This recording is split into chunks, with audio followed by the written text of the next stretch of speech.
Chocolate की चोरी। एक गांव में दीवान नाम का एक अमीर सेठ रहा करता था। उसकी एक चॉकलेट की फैक्ट्री थी जिसे दीवान बाहर के देशों में एक्सपोर्ट करता था। वहीं गांव में चॉकलेट फैक्ट्री होने के बावजूद गांव की दुकानों में एक भी चॉकलेट नहीं बिकती थी, क्योंकि दीवान गरीब लोगों से काफी जलता था, जिस कारण वो गांव में बाहर से चॉकलेट आने भी नहीं देता था और खुद भी गांव के लोगों को चॉकलेट नहीं बेचता था, जिस वजह से गांव के लोग काफी परेशान होते हैं। एक बार की बात है। पापा, ये चॉकलेट क्या होती है?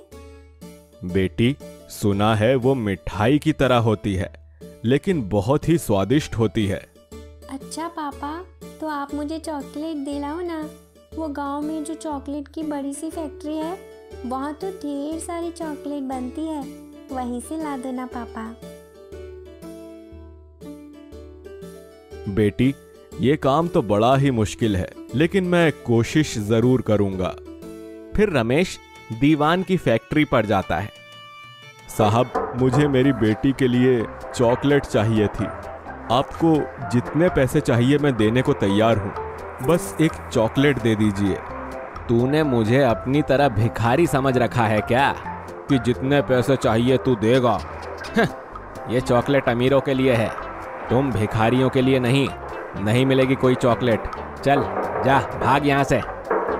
इस तरह दीवान रमेश को वहां से भगा देता है।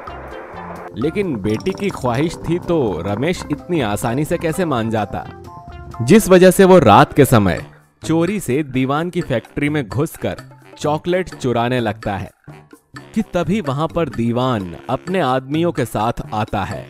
क्यों रे भिखारी, तुझे एक बार में बात समझ नहीं आई? तेरी इतनी हिम्मत की मना करने के बावजूद यहाँ तू चोरी करने आ गया? तोड़ दो इसकी हड्डियां।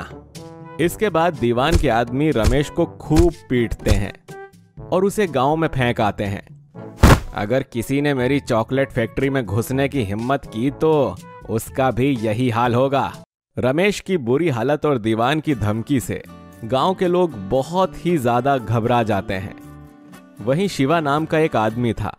वो गांव में नया आया था, तो उसे गांव के इन हालातों के बारे में कुछ भी नहीं पता था।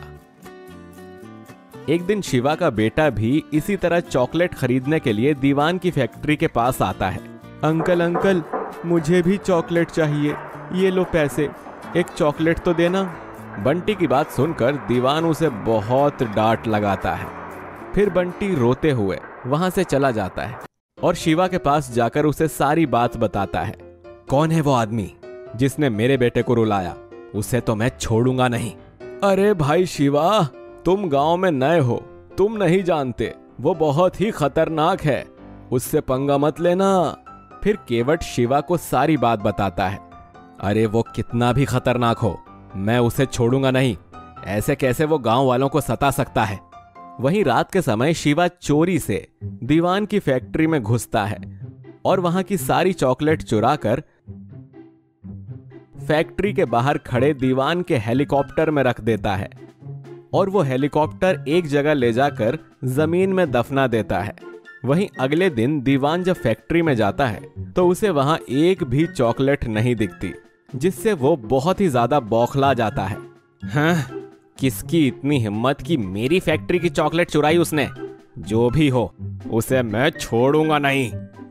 वहीं अचानक से दीवान के सामने धरती फटने लगती है और जमीन के नीचे से चॉकलेट से भरा दीवान का हेलीकॉप्टर बाहर आता है और हेलीकॉप्टर के अंदर से शिवा गांव में चॉकलेट की बारिश करने लगता है। वहीं गांव वाले सारी चॉकलेट बीनने लगते हैं। वहीं चॉकलेट की बारिश के साथ दीवान का घमंड भी बरसकर बह जाता है। ये कहानी अच्छी लगी हो तो जल्दी से लाइक करें वीडियो को और शेयर करें, और हमारी आने वाली कहानियों को देखने के लिए चैनल को सब्सक्राइब करके बेल आइकन प्रेस करें, जिससे आपसे कोई भी कहानी मिस ना हो। मिलते हैं दोस्तों आपसे अगली कहानी में, तब तक के लिए बाय बाय, टेक केयर।